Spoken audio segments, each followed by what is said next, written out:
Қайырлы күн, каналыма қош келдіңіздер. Бүгін сіздермен осындай қойдың қарнынан ыстық салат жасайтын боламыз. Ыстық салат десеңіздер де болады, жай салат десеңіздер де болады. Бізге осы қойдың қарнын алып пісіріп аламыз жұмсарғанша. Негізі нағыз витамин, нағыз коллаген осыда деп жатады ғой.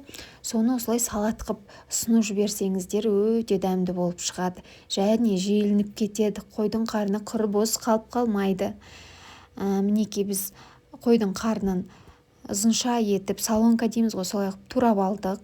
Одан кейін сәбізімізді күштен өткізіп, одан кейін осылай мен тәтті перецті, яғни бұрышты қолдандым.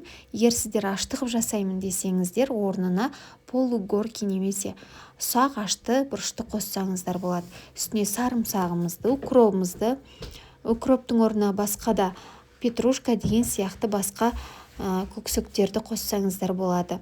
Қызыл бұрышымызды, қара бұрышымызды және дәм татуына қарай тұзымызды салып, қызып тұрған сұйық майымызды осылай үстінен бұж еткізіп құямыз. Одан кейін жақсылап араластырып, тоңазытқышта 1 сағаттай қойып қойсаңыздар сіңіп, өте дәмді салат болып шығады. Негізі бұны бір қуырып алсаңыздар да болады. Осылай ұсына берсеңіздер де өте дәмді, бірден желініп кететін салаттардың бірі. Сіздер де жасап көріңіздер. Ұнап жатса комментарий қалдырып, лайк басуды ұмытпаңыздар. Ал сіздерге ас болсын.